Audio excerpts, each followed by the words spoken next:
trying not to mess this up. I'm trying to act like it don't mean that much to me. 'Cause if your intentions weren't the same as mine, I may as well be dumb, deaf and blind. And I'm not crazy for thinking that you want me, 'cause you sure as hell act like you do. Well, let's kiss and tell me where this is going, 'cause I don't need another waste of time. Let's kiss and tell me what it means to be your Friday night. Let's kiss and tell, let's kiss and tell you mine. You're mine.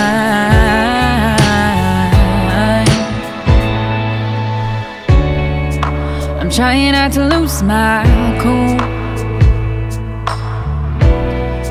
but I won't change who I am to be the one for you. And I don't need that label, I just need to know where I stand with you. And are there other girls standing next to you? Let's kiss and tell me where this is going, 'cause I don't need another waste of time. Let's kiss and tell me what it means to be your Friday night. Let's kiss and tell, let's kiss and tell you're mine. You're mine.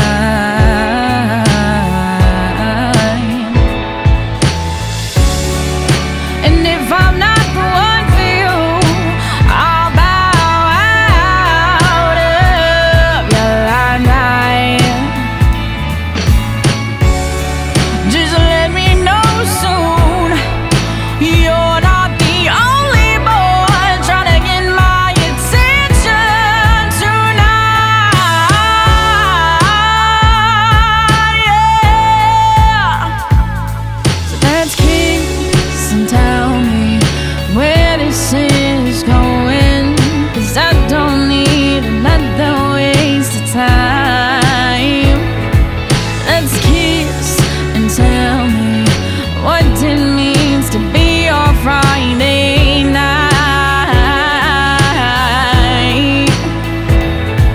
Let's kiss and tell, let's kiss and tell you're mine. You're mine. You're mine.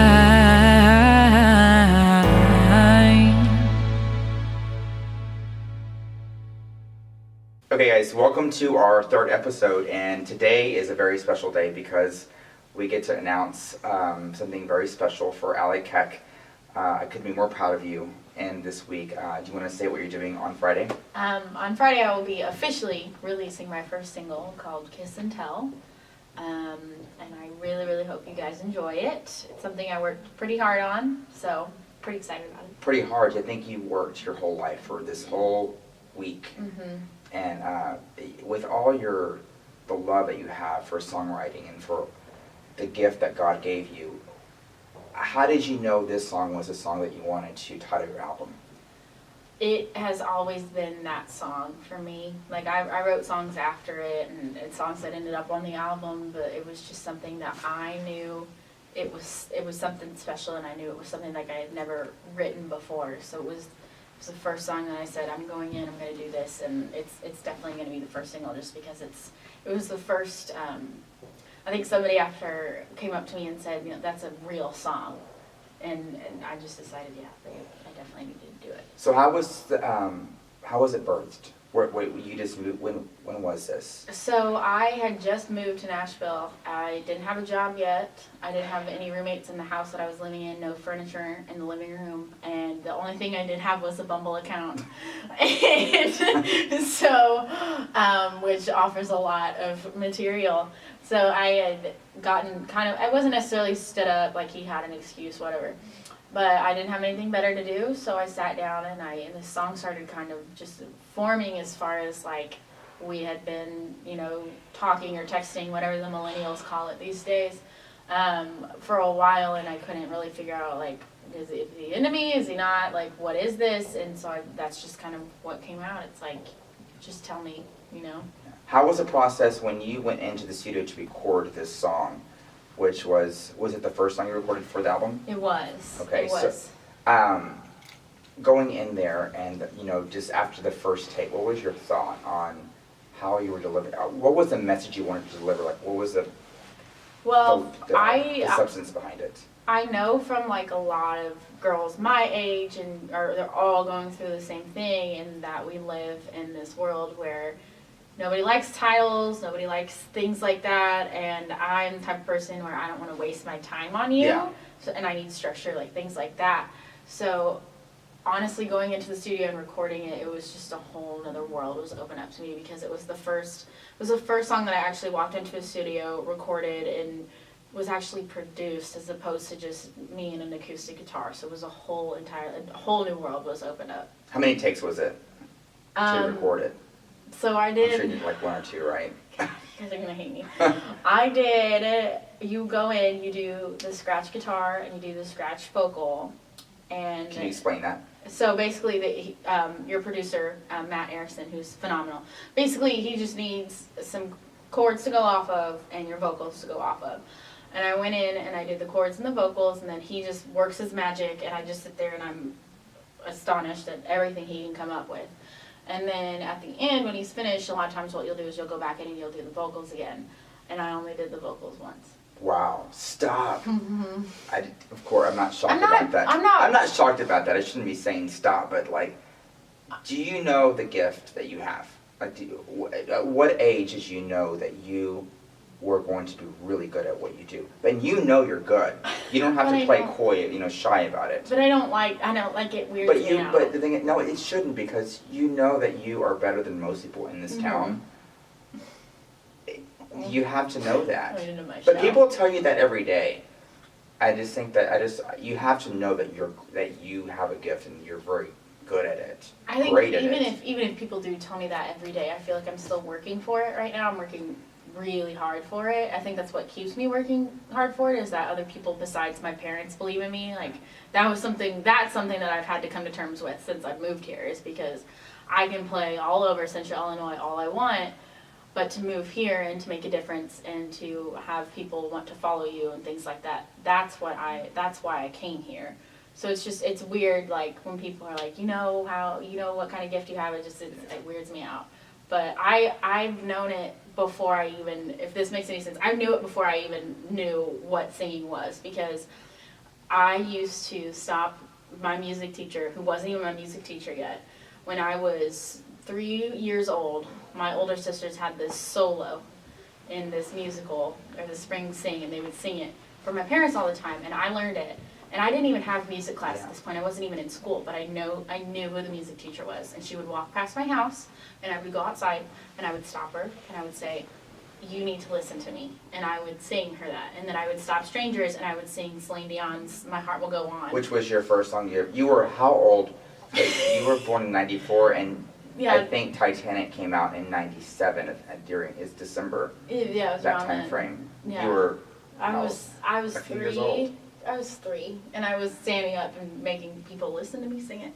Yeah. And I've heard you sing that a few times acoustically. It's been, but you make your own the covers that you do your own way, in your own style, your own flair. Thank you.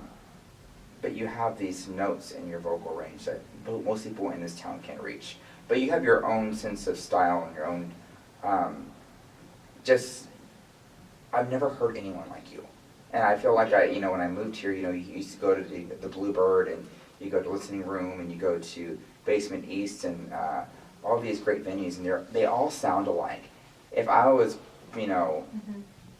going, when I go to these shows, you want to hear something different. And I think when I met you, and you sang for the first time, I remember feeling the goosebumps. Like I knew that you had something special. And for me, music has been the love of my life. And not just because I work, we were a partnership in the show. You still to this day inspire me with the love and the music that you deliver so well. What is your favorite performance you've been since you've lived here in Nashville? Like, what was the highlight performance that you've had that you felt that you were very successful at? I have performed at the Listening Room. That's probably that's probably the best venue I've been at songwriter-wise. Just because I did have family in town then too, so that was kind of cool. So they got to see me, and then it was just kind of like a last minute thing that I was asked to come in, and it's just it's an awesome venue to play. I've got a lot more ground to cover here, but between Listening Room and then Bobby's Idol Hour is always fun to play because it's just so historical. It's so cool. Yeah, that's I've seen you. I've been to multiple of your performances, and I'm always so proud, and I'm sure your family's even prouder of you. Mm-hmm. And what was it about Nashville that you knew that you could make a difference in this town as far as being a vocalist? I've wanted to move here since I was 15. I came here to visit for one night. We stayed here with all of us, and it's kind of one of those things where my parents looked at me and they're like, you could do that even at 15, and then I just knew that I wanted to move down here, and we came down over spring break my last semester of college with my parents, and I pretty much warned them throughout the past year. I said, I'm moving here. I don't know if you guys want me to or not, but I'm moving here. And did you have a job when you moved here? No. Okay, no job. How much money do you have in savings? Oh God, maybe a little over 1,000. Okay. So you knew you had $1,000 to make it. Yeah. And how fast did it go? Pretty quickly, because the day after I moved here, my car broke down. Of course. So my parents dropped me off. There were no tears that day for nobody cried, and I don't know why. I'm sure my parents probably cried on their way home because I cried when they left. Yeah. But the next day I was on the interstate, for the first time driving through, all this Nashville traffic, and my battery light comes on. And I didn't know what to do, so I had the pedal to the floor at 50 miles an hour, and I just made it. I made it from Donaldson to Weston, which is 30 minutes. Made it somehow, and I get there, and I ended up, my car won't turn on after that, so I call my dad. I'm in tears. My mom's crying. Everybody's crying all of a sudden, because there's nothing it was the first moment, which it did happen the day after, but it was the first moment where I realized they can't do anything about this. They cannot. And so my dad's on... You were truly on your own at that moment. Yeah. And so then I stayed at my friend's house next morning. Tow trucks comes to get me. Guy's name was Pork Chop. Came and got me. We got everything fixed. But it went pretty quickly. And so I ended up... My first job here was at Ruby Tuesdays. And they had How long did that last? 3 weeks. 3 weeks. I was at Ruby Tuesdays for 3 weeks because I thought I had found a different job that would have been perfect for me, and that one didn't turn out either. I should have worked at Ruby Tuesdays for a long time because it was good money. So let's talk about when you first came here. What was the first venue you auditioned? Was it Tootsie's? Mm-hmm. Okay, and tell this story because I think this is amazing. So every Saturday there's an open mic at Tootsie's, and it's a lot of you can come in, audition to play the rounds every single day, but a lot of it is people they've already had come in before too. Girls that are maybe 12 years old that just come down to Nashville to sing at Tootsie's during the day, and then they go back to Kentucky or wherever.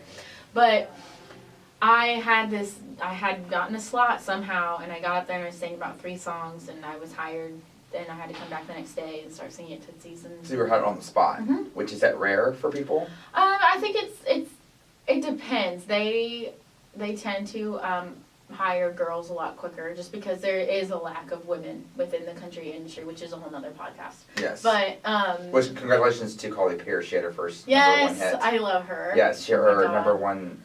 Every Little Thing went to number 1. Yes, I last love night. that song. I can't believe it. That's so amazing because I remember listening to it like last year at this time. Yes. And it was released on her own mm-hmm. CD, and then it was picked up by Scott Borchetta with Big Machine Records. Mm-hmm. And she got signed. I remember I was actually at the Bluebird Cafe when she got signed. Really? Yes. And I remember Carly was there, and the performance was going. And I remember seeing Scott Borchetta walk in the door, and I was like, "Oh my God! If she could only hear her sing." And he sat down at the table and was recording her, on his cell phone, and she was singing one of her songs, "I Dare You," which is on actually. Mm-hmm. I don't think it's an album. It is. It's an album. Okay. Yeah. And she started crying at the end of it. She said, "I just got signed to Big Machine today," and which is one of the biggest labels here in Nashville. Oh, absolutely. It's one of the biggest. I mean, people dream of being on that label. Mm-hmm. If you had a label, what would the label be? Probably Big Machine. Big Machine. 100%. Just because they do have that crossover factor. Yes. I think that I would probably be looking for in a label. And Scott's a genius. Like, He is a genius. He knows exactly what he's doing. So I feel like I would definitely be the most comfortable with them, for sure. Scott is, I remember being, I would think I was 17 or 18 years old, 18, and I had, this is so bad, my mom said it, I'm surprised she didn't murder me. I took her American Express, and I actually booked a ticket on American Airlines with American Express, and flew to Las Vegas for the ACM Awards, the Academy Country Music Awards, which are held every year in April. And I bought a ticket for $500. And I sat and the thing about it is that I thought it was meant to be because I actually sat next to Scott Borchetta at 17 years old. And Did you get signed? I did not get signed. But I think the peak of that moment is that I've always had a big respect for Dick Clark. And we actually sat next to the sound booth as Dick Clark produced and directed the Academy of Country Music Awards. And that was like the opening of my eyes that I want to do something great like this. But I've run into Scott so many times throughout the years, and it's so funny because I run into him on very big days of my life. And so for him, he is a genius. Like, I believe that he does great things for this town. The day that I decided to move here, when I signed my lease, actually in the building we're in right now, I ran into him that day. And it was like a confirmation that you were supposed to that be I here. was supposed to be here. And it ended up, it'll be a year and 2 weeks, and the highlight of my year is meeting you and listening to your music and, just believing in you. And the potential, there's not the potential, it's, for me, I've never believed in anyone else as much as I believe in you. When I think about the record, I listen to it like it's like, You forget I forget it's you, and then I try to give it to everyone that I know. Not just because I want them to be happy with the music that you put out. It's just very relatable with the world. You are very in tune with what's going on in the world. How do you want the world to see your music? Oh, I think I write whatever I'm feeling. So it just kind of, as of right now, as a 23-year-old who's still trying to figure out what. And I forget you're 23 years old. Yeah. This is crazy. I forget. I think I'm 32 most days because I act like it. I'm 24 and I'm 23 and you're 31. Yeah, I We're definitely swapped. hate being social. I would much rather like this weekend I didn't leave my house and it was the most amazing thing. Like, just I'm antisocial most of the time. Like, and I think it's because I spend most of my days talking to people. Lady Gaga's most recent documentary, she says, I have people talking at me all day and telling me what to do and all these things. And so when she comes home, she doesn't necessarily like it. I love it. Like, leave me alone. Thank you. Yeah. But as far as how I want people to see my music, I just want them to be able to relate to it and feel something when they hear it, because I know I felt something when I wrote it. I write because I need to get it out. I need to just let it go. But you can write it in like 5 minutes, 5 to 10 minutes. I mean, how do you do that? I have no idea. I have no idea. A lot of times, if I have like one line that I'm stuck on, the song is done. And Jay-Z said before, some of the best songs are written within 5 minutes. Of course. Within a couple weeks, yeah. That's crazy. But your Deliverance and the whole album that you recorded, I still like. It's just so weird to touch it. Like it, you know. It was weird when it came I'm in. holding a copy of your album right now, and I look at the cover of it, and just everything you did, and you work so hard. I've never met anyone more hardworking. If everything that I can't do, you can do, and you can do it like 1,000 times better than I can. And I pay him to say all these things. By the way, actually, you don't, and maybe you need to. Then I could retire. No, you think I have money? That's cute. No, but where do you see this record going? When this is coming out, your first single you're releasing is coming out in 5 days. You know. Where do you see this going? I want to continue to release music, obviously, but I also want to continue to be a writer. It's just something that like I have to continue to do it, and whether it becomes a full-time career for me or not, it will be something that I always do. Okay. But what I'd love to see this album lead to is obviously what most people put out EPs and albums for unsigned, is so that they can be eventually signed. I moved here with the intentions of being a songwriter, but after being here for a little over a year, I've learned that I should not be a songwriter. What sets you apart? I don't know. You have to know this. Like, you know, when you're born, you know you have a gift. You know that you're different than everyone else.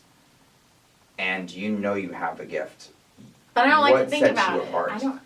You have to think about that. Because that's how you deliver your music. You know when you did this that you wanted to do it for a purpose. I guess being in Nashville is the fact that I'm a pop artist. I guess that's what kind of sets That me. does. Yeah.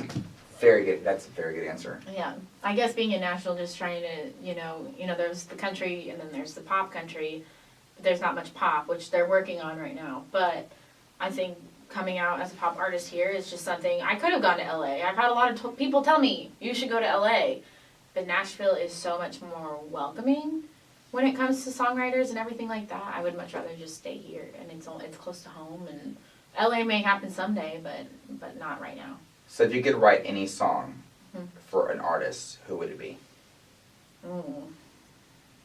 Right now? Right now.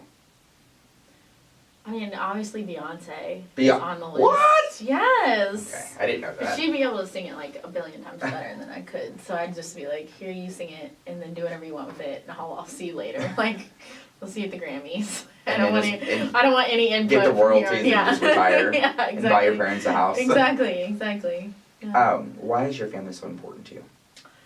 I think it's because they've always supported me, even if it wasn't. My parents were never like stage parents. They were never like, you need to go out here, you need to do this, you need to do that. It's always been, well, if you want to go play, we'll support you. We'll come to all your shows. Like, so, and you know, my sisters too have stuck by me throughout everything. I have 3 sisters, and they all come to whatever gigs they can, despite the fact that they all think I'm the favorite. I'm not.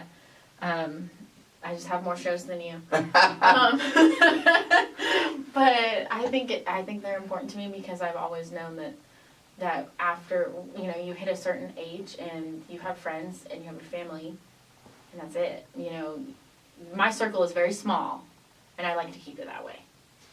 So I want to do something a little impromptu in the show. I want you to pick up your guitar, and we're going to do just maybe 2 acoustic songs, and then we're gonna we'll end the show with doing the single that's coming out this week, Friday, with Kiss and Tell. But what is one of your favorite acoustic songs that you would love? Just if you could be at an award show right now and they told you can play anything you want to and listen with you and your guitar, what would it be?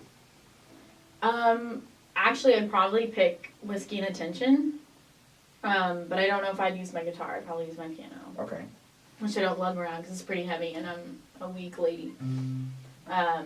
But if it was just me and my guitar, I think I'd probably go with Spark. Spark? Mm-hmm. Let's hear it.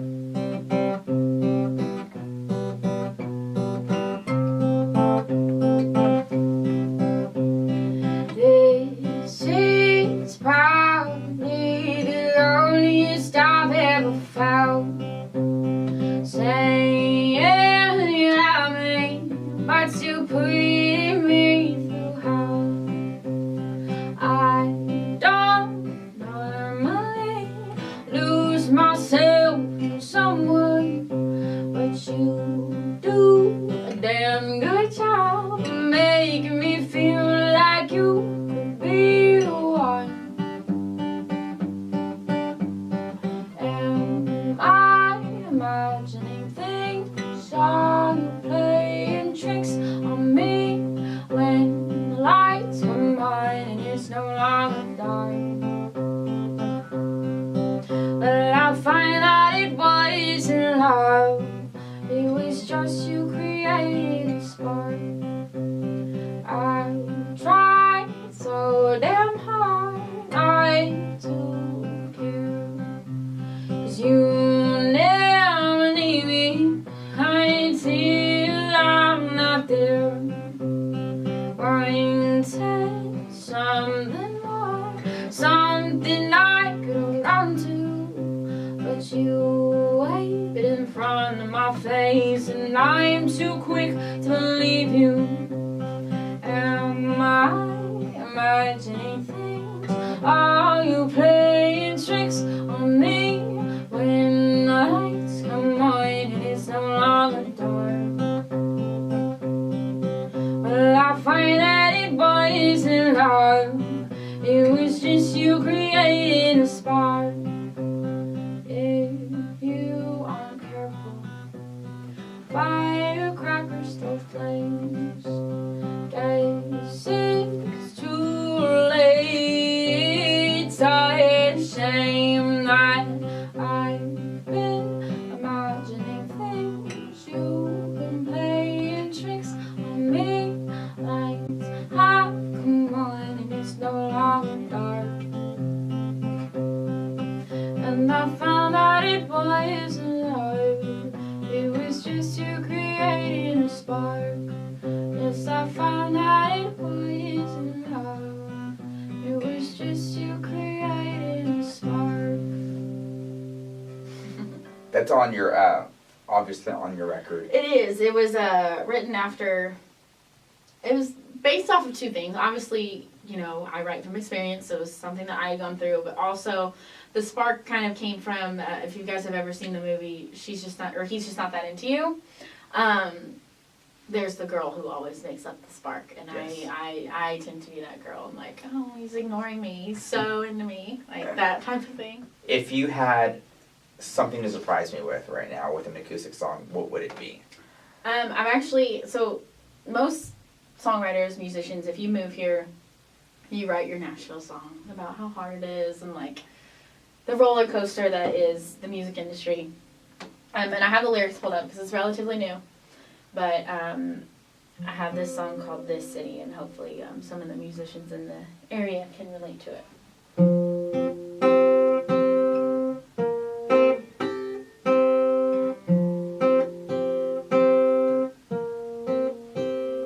Make myself sick just to tell people I made it.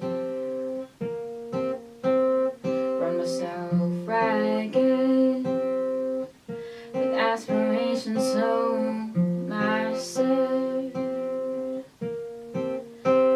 Rubbing elbows with everyone. Heard it goes a lot quicker when you sleep with them. Why did I come here in the first place? Uprooted my life like flowers in a vase. I made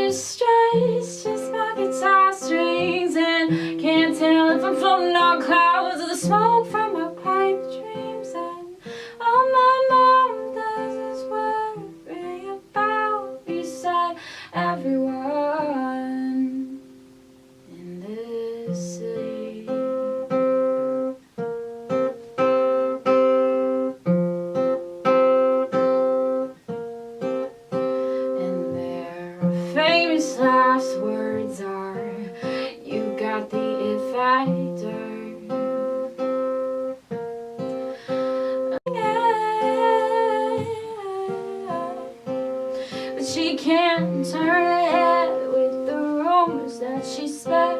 Oh, I can't continue this rat race, uprooted my life like flowers in our place. I'm in stress, just my guitar strings, and can't tell if I'm floating on clouds or smoke from my pipe dreams. And all my mom does is worry about me, said everyone in this city.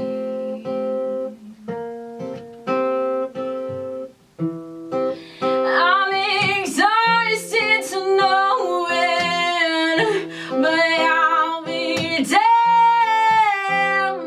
if I let them see it while I'm playing.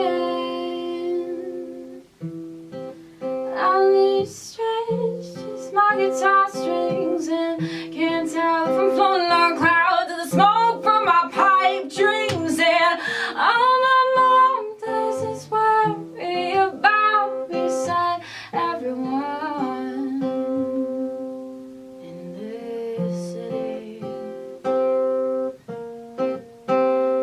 In this city.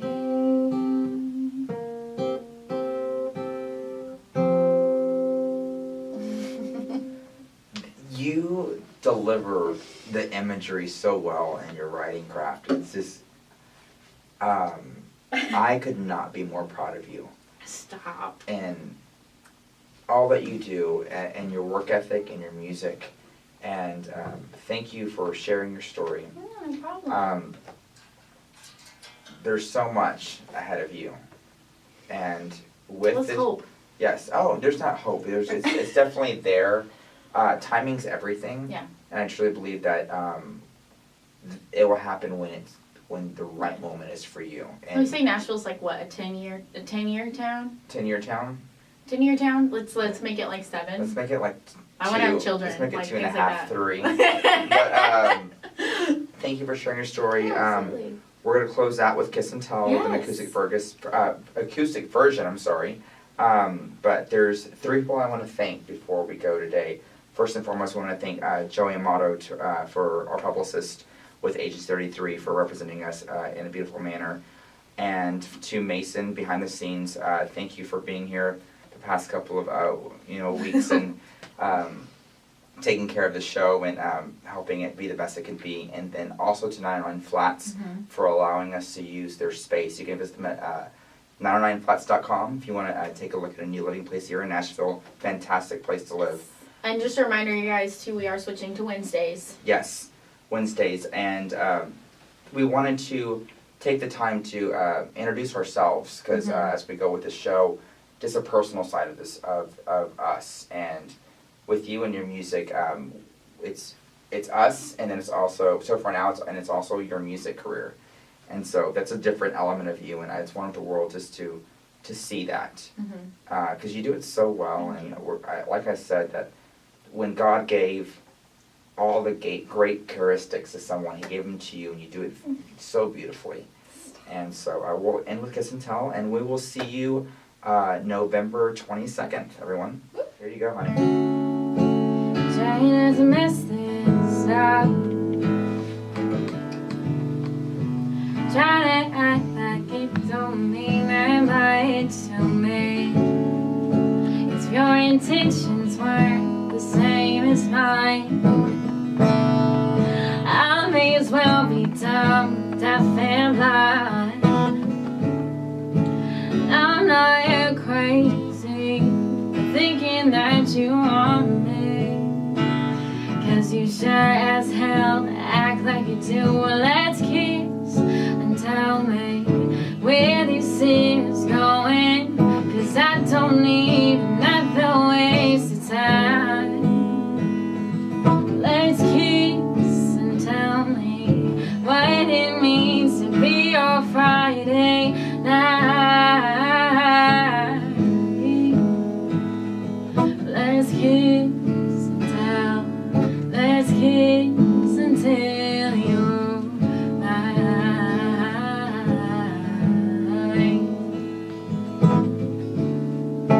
Try and act aloof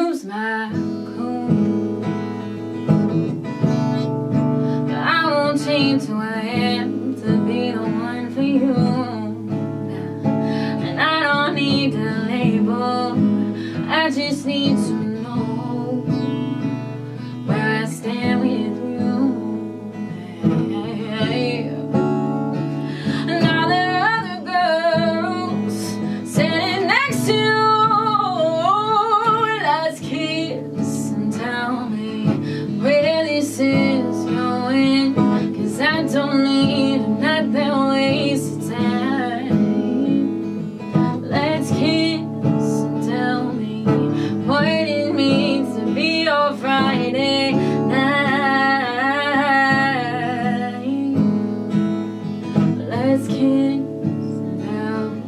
Let's kiss until you're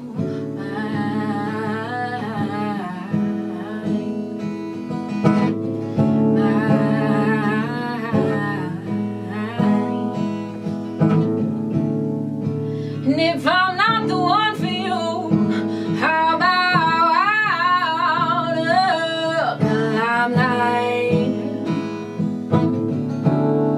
Just let me know soon, 'cause you're not the only boy trying to get my attention tonight. Yeah.